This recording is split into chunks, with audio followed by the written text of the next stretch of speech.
En ce début du mois de janvier, l'hiver vient de faire sa première offensive et le jardin semble comme recroquevillé, totalement endormi, mais c'est pas tout à fait vrai. Il y a les camélias, il y a le jasmin d'hiver qui, eux, sont déjà en fleurs.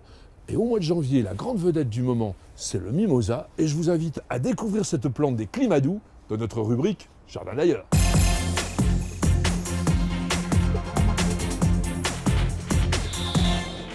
Il y a de grands plumages jaunes qui balaient l'azur. Les mimosas d'où pleut le pollen et le parfum, a écrit Colette dans Prison et Paradis. Ces arbres qui évoquent irrémédiablement la Méditerranée sont pourtant d'origine australienne. Bien qu'ils fassent partie du paysage méditerranéen au point d'être devenus envahissants dans certaines régions, le mimosa vient du bout du monde.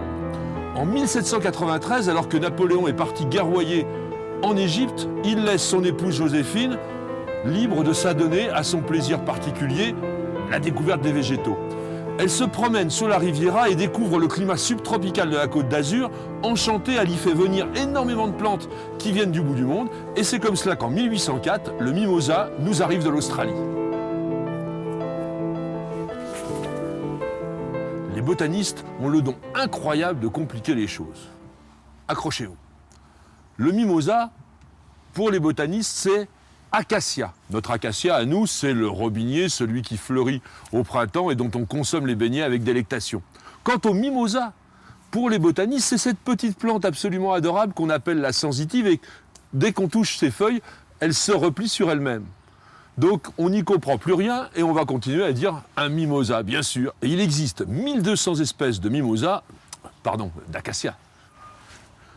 Comme je sens que vous y prenez goût, une dernière petite leçon botanique. Les acacias, les mimosas, se déclinent en deux groupes selon la forme de leurs feuilles. D'un côté, le mimosa classique avec ses feuilles composées, pennées, donc très légères, gracieuses, comme les plumes d'un oiseau ou un peu les frondes d'une fougère. Et de l'autre, les mimosas à feuilles entières, attention piège, ce ne sont pas des feuilles. Ça s'appelle des phyllodes. En fait, il s'agit du pétiole de la feuille qui s'est aplati, qui s'est allongé et qui se reconnaît par les nervures parallèles. Et la particularité de ces phyllodes, c'est de permettre à la plante de mieux résister à la sécheresse. Dernière petite chose, les mimosas à feuilles entières, par exemple comme le mimosa chenille, Acacia longifolia, ou celui qu'on connaît très bien, le mimosa des 4 saisons, Acacia retinodes, sont un peu plus frileux que les classiques. Ils résistent autour de -5, -8 degrés, pas plus. Celui-ci, il peut supporter -10 degrés. Je vous propose maintenant de découvrir quelques mimosas particulièrement remarquables. Certains viennent de la collection nationale de mimosas de M. Gérard Cavator. Elle se situe où? À Bormes-les-Mimosas, bien sûr. Commençons notre série par les mimosas à feuilles pennées, composées très fines, et le fameux Acacia dealbata, le mimosa classique, avec certains cultivars intéressants. Par exemple, Gaulois astier est idéal pour la culture en bac. Il ne dépassera guère 3 mètres de hauteur. En revanche, à côté de lui, Mirandole, il est plus imposant. Il peut atteindre en pleine terre, cette fois, environ 8 mètres. Voici Acacia belléiana maréchal Joffre. Il va prendre naturellement un port retombant, il est extrêmement gracieux et il se reconnaît à ses feuilles extrêmement compactes, beaucoup plus petites que celles du mimosa classique, une plante que l'on peut donc très bien cultiver en pot. Ressemblant beaucoup au mimosa classique mais beaucoup plus florifère, Acacia decurrens rustica atteint de 4 à 6 mètres de hauteur et il porte surtout de très très grosses fleurs en grappes généreuses. Et si vous préférez le parfum, choisissiez Acacia decurrens bon accueil, un délice. Passons maintenant aux mimosas à feuilles entières. Je rappelle que ce sont des phyllodes. Alors celui-ci, Oviti clair de lune, une délicatesse, une grâce, une souplesse absolue. C'est un mimosa qui fleurit beaucoup plus tard, pas avant mars-avril. Mais en revanche, il va sentir délicieusement bon. Vous pouvez le réussir sans problème dans un grand bac. À côté, une curiosité, le mimosa chenille, Acacia longifolia, avec ses longues feuilles et également ses longues grappes de fleurs jaunes qui vont sortir simplement au printemps. C'est un mimosa qui est très dense, très compact, qui peut servir de rideau brise-vent dans les régions près du bord de mer parce qu'il ne craint pas les embruns. Le mimosa des 4 saisons, Acacia retinodes, porte bien son nom parce qu'il est remontant. Ses fleurs sont peut-être un petit peu moins denses que les autres, mais elles se renouvellent en permanence et donc on profite de ces fleurs tout au long de la saison. Attention, il est un tout petit peu frileux. On va terminer maintenant par mon préféré, mon coup de cœur, Acacia amburiana. C'est un hybride de 2 espèces, dont le fameux mimosa classique Acacia dealbata. Il est adorable avec ses feuilles qui sont gris velouté, pratiquement argentées, une floraison d'une douceur et d'une abondance. Et quand vous caressez ces feuilles, elles sont toutes dufteuses. Cela signifie qu'il résiste parfaitement à la sécheresse. Installez votre mimosa dans l'endroit le plus ensoleillé de votre jardin pour qu'il se rappelle un peu son Australie natale. Il aime les sols profonds, plutôt acides. Apportez aussi un petit peu de matière organique. Et un petit secret de jardin, si le mimosa a vraiment besoin de sécheresse pendant la période estivale pour qu'il puisse former ses boutons à fleurs, en revanche, lorsqu'il est épanoui, il ne doit jamais manquer d'eau. Jaune soleil, jaune lumière, elle nous parle avec l'accent du midi. Cette fleur-là, c'est le mimosa, a dit Gérard Cavator, monsieur Mimosa en France. Il est vrai qu'avec ces pompons d'or qui font la révérence au soleil, c'est vraiment l'arbre qui nous fait oublier l'hiver. L'hiver est une période particulièrement propice pour l'entretien du jardin, pour le nettoyage, mais également pour la taille. Alors si, comme ici, il vous reste quelques plantes, notamment une lavande, dont les fleurs n'ont pas encore été taillées, eh bien, je vous invite à découvrir cette méthode de taille avec notre spécialiste maison Jean-Luc Echen. C'est la rubrique « La taille en détail ».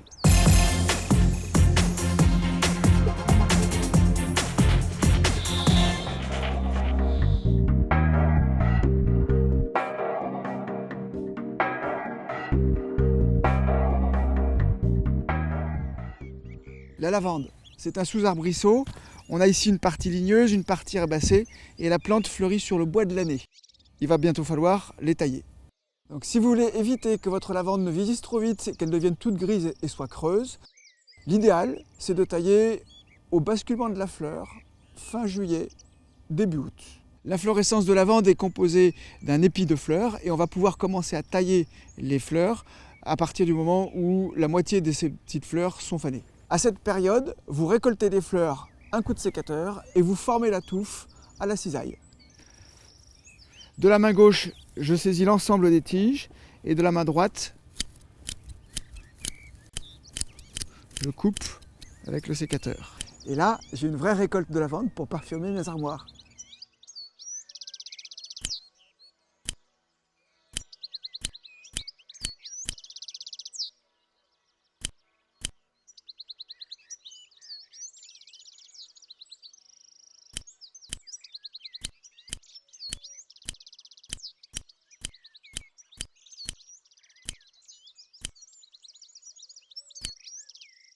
La lavande a une forme naturellement sphérique. Il y a toujours avec les inflorescences des petites pousses. Alors là, je vais les couper en même temps que je coupe les inflorescences.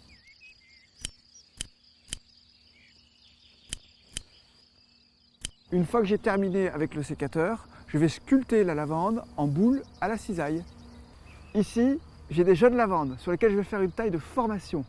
Sur celle-ci, qui est adulte, je ferai une taille d'entretien.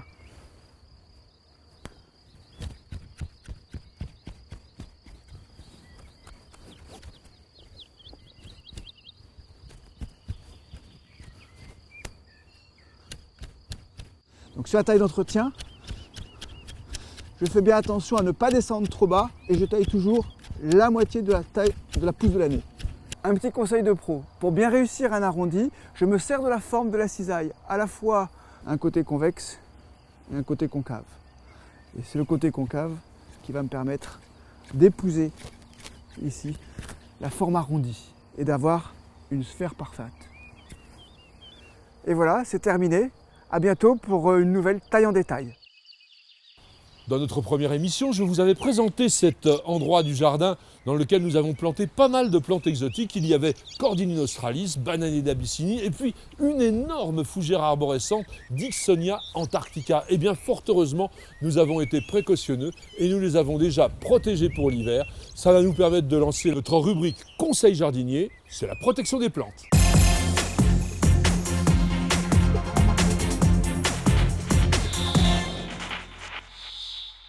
Dixonia antarctica est originaire de la Tasmanie, c'est-à-dire une petite île tout au sud de l'Australie où il fait relativement froid.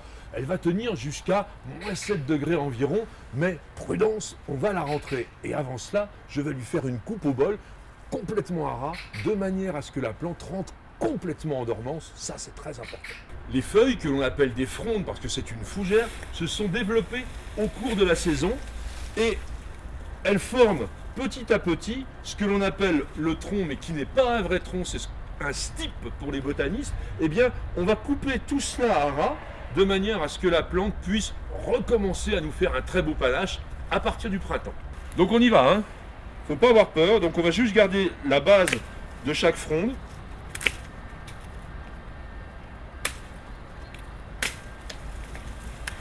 On déshabille complètement notre fougère. Alors attention, hein, le cœur c'est très important, très très important, faut pas du tout l'abîmer. C'est là que naissent toutes les nouvelles frondes. Allez, je continue.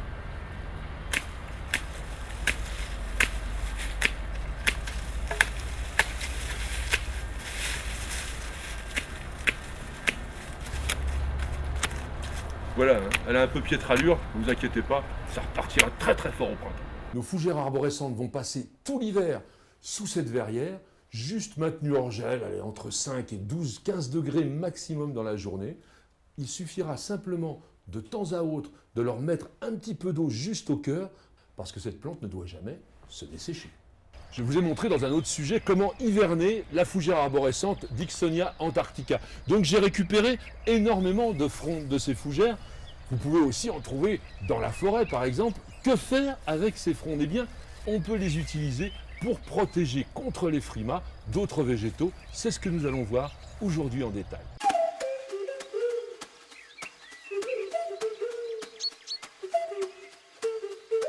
Nous allons d'abord protéger le cœur de cette cordyline en ramenant les feuilles comme cela, en les attachant de manière à ce qu'elles fassent déjà une sorte de couverture naturelle.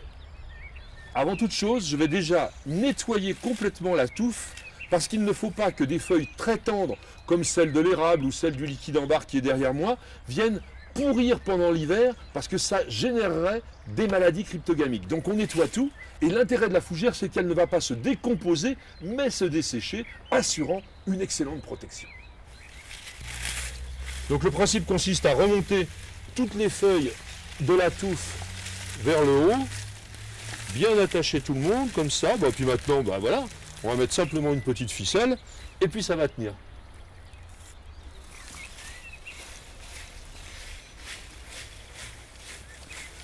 Donc voilà, il suffit d'attacher le cœur avec la ficelle. Alors c'est pas facile avec les gants, hein. Ça je peux vous dire tout de suite, vous avez le droit de les enlever, pas de problème. Voilà. Petite astuce jardinière, nous allons faire une sorte de cabane de protection pour cette cordyline avec des bambous. Les bambous c'est toujours très très utile dans le jardin, donc je fais une sorte de tipi. Vous voyez, là en plantant mes bambous, on va pouvoir les attacher si on veut, même c'est pas forcément utile. Et après, je vais bourrer cette cabane avec les frondes de fougère. Donc nous allons maintenant attacher nos bambous comme cela et on va obtenir quelque chose qui nous permettra de mettre toutes nos fougères, une protection très très efficace.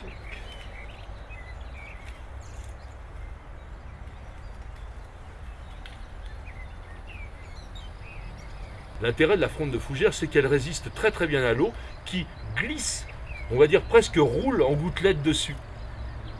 Voilà, ça ne va pas s'imprégner comme sur les feuilles tendres et dès qu'il y aura un petit peu de vent, ça va éliminer.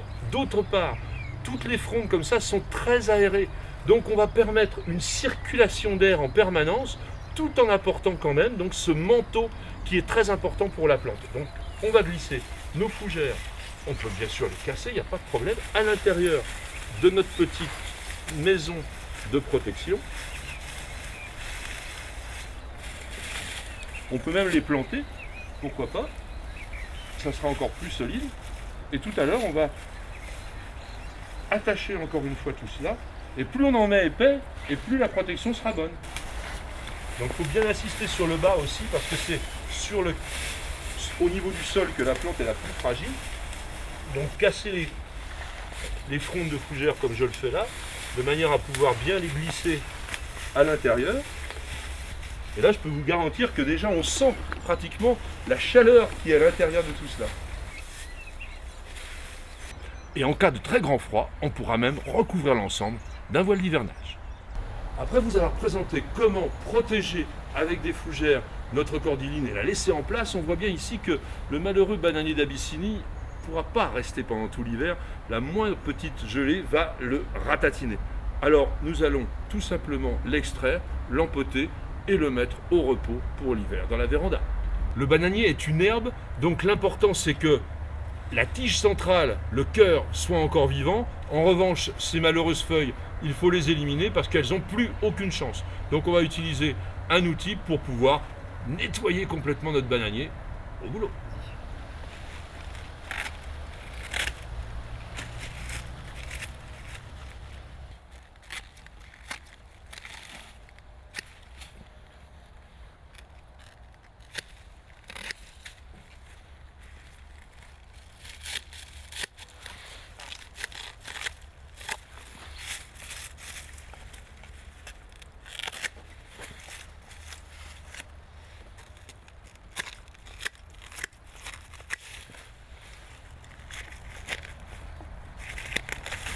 C'est le fait que les tissus du bananier soient complètement gorgés d'eau comme cela qui le rend très très sensible à l'hiver.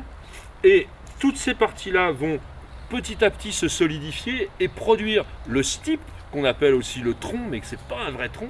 Et donc ça n'a aucune importance de l'avoir coupé. Au contraire, ça va le consolider. Mais une fois qu'il sera à l'abri, au sec absolu.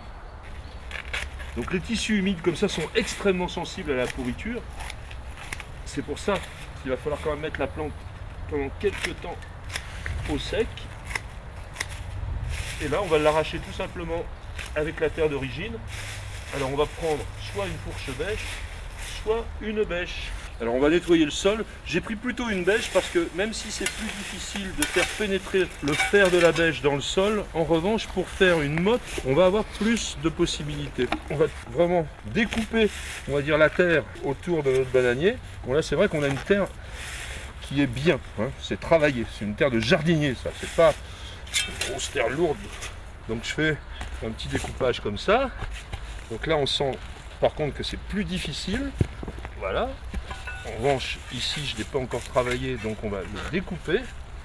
Hop, voilà. Allez, hop.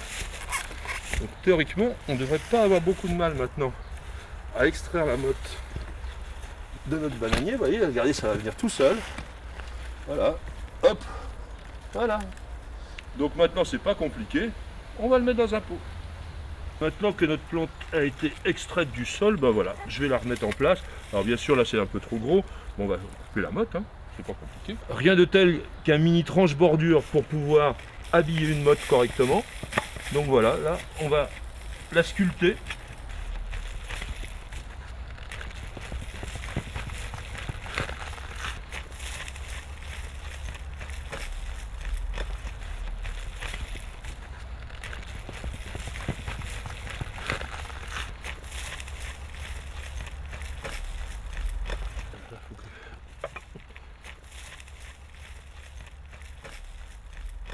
Et hop, un petit peu de terreau en surfaçage pour terminer et direct à la véranda. Pour éviter les risques de pourriture, on va terminer le travail très très proprement avec un couteau pour vraiment faire des plaies extrêmement propres.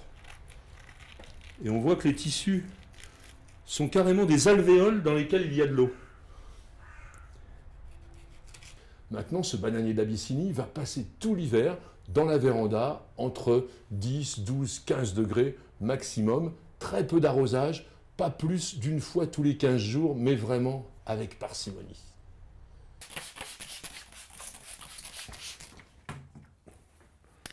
Allez, hop. Et nous voici de retour dans la véranda.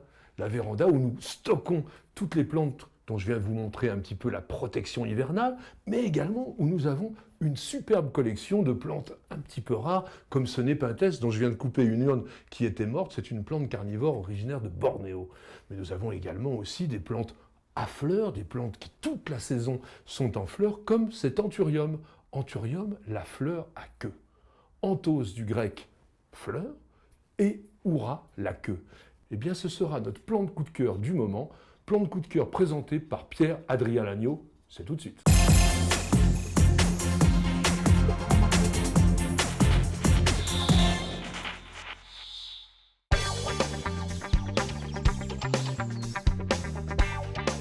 Chaleur, humidité et lumière, voilà les conditions idéales pour votre anthurium. L'atout majeur de cette plante exotique d'intérieur est sa très longue floraison. Elle mesure entre 30 et 80 cm de hauteur. Elle est très graphique car ses feuilles et ses fleurs ont une forme de cœur. La fleur se compose de ce gros pétale charnu qu'on appelle le spathe et dont les coloris peuvent être rouge, orange, jaune, blanc voire vert. Et de ce petit tume qu'on appelle le spadis et qui va passer du jaune-vert en passant par l'orange jusqu'au blanc-crème. Les fleurs sont très décoratives grâce à leur aspect brillant, mais le feuillage lui aussi joue un grand rôle, et notamment dans certaines espèces comme le clarinervum, qui est cultivé principalement pour ses très belles feuilles à nervures blanches. L'anthurium est une plante tropicale originaire des forêts équatoriales humides d'Amérique du Sud. Ses origines tropicales font qu'elle a besoin d'une humidité ambiante très importante. L'air de nos intérieurs est généralement beaucoup trop sec. Une solution consiste à brumiser le feuillage en faisant attention de ne pas en mettre sur les fleurs, ça va les tacher. Petite astuce, il est préférable de brumiser les feuilles par en dessous, c'est par là qu'elles absorbent le mieux l'humidité. Une autre technique très simple va consister à cultiver la plante sur un lit de billes d'argile ou de gravier humide. Vous prenez la plante avec son cache-pot, vous la posez au centre et l'eau en s'évaporant va apporter à la plante toute l'humidité dont elle a besoin. En hiver, vous laisserez légèrement sécher la terre entre deux arrosages. Par contre, en été, vous la maintiendrez toujours légèrement humide. L'anthurium aime la lumière mais pas le soleil direct. Un anthurium qui n'a pas assez de lumière risque de ne plus fleurir. Idéalement, il lui faut entre 18 et 25 degrés. Attention, elle ne doit pas descendre en dessous de 15 degrés au risque de voir les feuilles jaunir. Enfin, c'est une plante qui déteste les courants d'air. Vous rajouterez de l'engrais une fois tous les 15 jours au printemps et en été et pas plus d'une fois par mois en automne et en hiver. Pensez aussi à utiliser l'anthurium en fleurs coupées, il apportera une touche décorative à tous les styles d'intérieur. Et nous voici dans un autre endroit de la véranda, là où se trouve une partie de la collection d'orchidées de Madame Mulan. Et si vous avez suivi la première émission, rappelez-vous, je vous avais montré ce cymbidium qui était dans le jardin et je vous avais promis qu'il fleurirait. Eh bien, il est là. Il a même une autre hampe florale qui nous attend. Et toute l'année, ici, nous avons des orchidées. Tout simplement parce que la verrière, c'est l'endroit absolument superbe. Alors, Nicole va vous présenter dans quelques instants, dans sa rubrique Mon jardin au féminin, quelques petits appareils très intéressants pour cultiver les plantes sans souci, ainsi qu'une bonne doudoune pour les végétaux un petit peu frileux. C'est bon moment, c'est l'hiver. Ça s'appelle Mon jardin au féminin et c'est maintenant.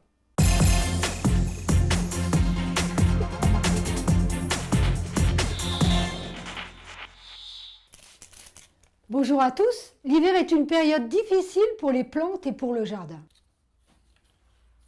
Aujourd'hui, j'ai sélectionné un nouvel appareil, haute technologie. Je vous propose aussi des housses de protection contre le froid et les intempéries. Allons tout de suite les essayer ensemble. Iverzip de Norten sont des housses protectrices d'hivernage qui agissent comme une couverture pour les plantes. La plupart des plantes méditerranéennes, comme les agrumes ou ici un olivier, craignent les gelées inférieures à -3 degrés. La solution est de les envelopper dans un voile protecteur. Il va agir comme un isolant thermique, maintenant la chaleur accumulée autour de la plante, ce qui génère un microclimat favorable. Très légères, 50 grammes par mètre carré, les housses d'hivernage Iverzip de Norten sont proposées en 3 dimensions. Perméables à l'air et à l'eau, les housses d'hivernage Iverzip laissent passer la lumière tout en protégeant du froid, du vent et de la grêle. Le point fort des housses d'hivernage Iverzip est leur facilité de mise en place. Il suffit d'encapuchonner la plante, puis de tirer sur la fermeture à glissière pour obtenir une protection efficace et rapide. Pour finir, une cordelette de serrage maintient correctement la housse autour du pot. Traitées anti-UV, les housses d'hivernage Iversip sont réutilisables plusieurs fois. Le Flower Power a été plébiscité par toute la profession jardin. C'est un capteur électronique qui communique avec vous via votre smartphone ou votre tablette. Le Flower Power fait entrer le jardinage dans l'ère Internet. C'est une véritable révolution technique et culturelle. Fonctionnant sur les systèmes d'exploitation Apple, iOS ou Android, le Parrot Flower Power est un outil high-tech fonctionnant aussi bien à l'intérieur qu'à l'extérieur. Les 4 capteurs du Flower Power contrôlent la lumière, la température, l'humidité du sol et la présence d'éléments fertilisants. Après avoir planté l'appareil dans le sol, une communication Bluetooth s'établit avec votre smartphone ou votre tablette. Photographiez votre plante avec le smartphone, indiquez son nom, repérez-le sur la base. Vous avez alors accès à une base de données comportant 7000 fiches de plantes. Le Flower Power indique quand il faut arroser, apporter de l'engrais ou déplacer la plante lorsque la lumière ou la température ne lui conviennent pas. Il deviendra en quelque sorte votre jardinier virtuel. Comme vient de vous le montrer Nicole, notre petit Olivier est désormais bien au chaud sous sa couette. Mais savez-vous qu'il existe des plantes qui sont complètement en fleurs en ce moment au cœur de l'hiver? Elles s'appellent les roses de Noël et ça sera nos plantes vedettes du moment.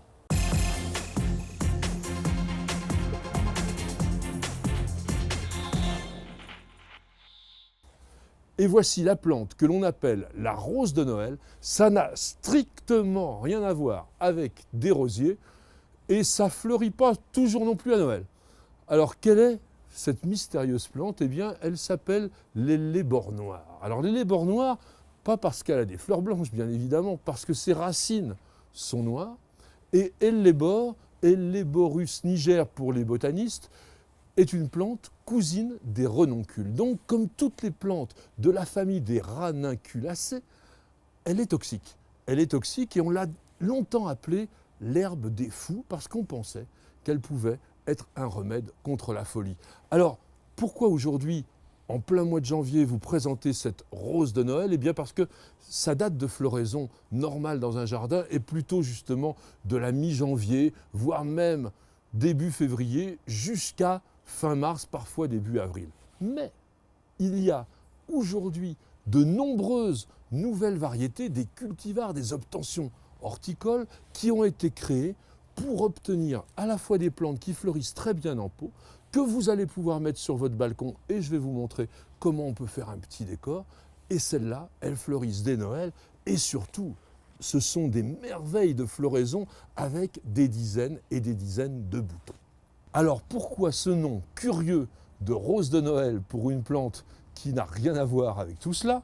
Tout simplement parce que la forme du bouton floral peut évidemment faire penser un petit peu à celui d'une rose grâce à ces sépales assez importants qui recouvrent complètement le bouton au début de la floraison.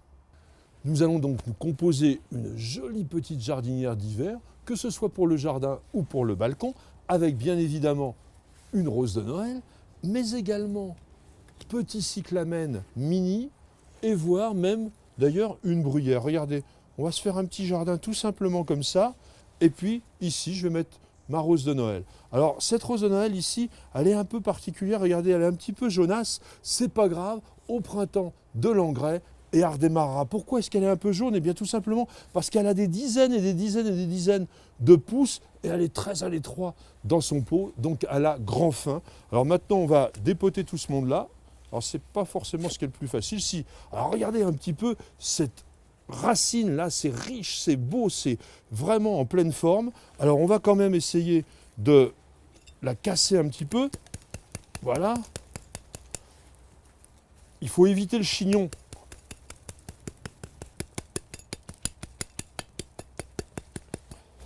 Donc on va mettre en place notre jolie touffe de rose de Noël, bien dans son pot, et puis notre bruyère.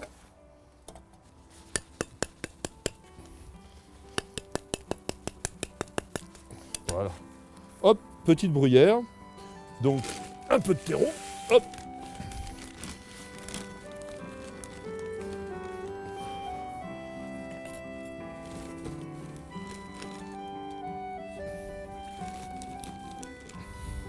Alors il faut un bon terreau, léger, fibreux. Pas mal ça. Donc cette bruyère qui va fleurir pendant tout l'hiver. Et puis notre petit cyclamen. Alors ce qui est joli dans le cyclamen, regardez, c'est aussi le feuillage. Hein. Ça va donner un bel éclat.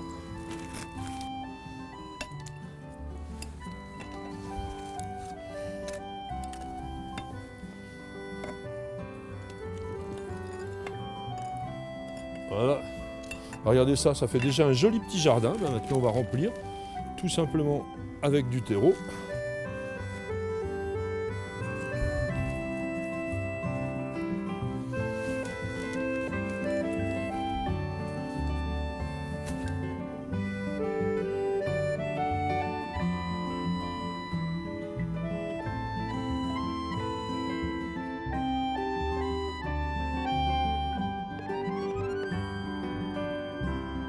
Permettez-moi de vous offrir cette rose de Noël pour vous souhaiter la meilleure des années jardinières en 2015 et rendez-vous très bientôt pour le numéro 3 de Découverte Jardin. C'est sur Nous Jardin TV, bien sûr.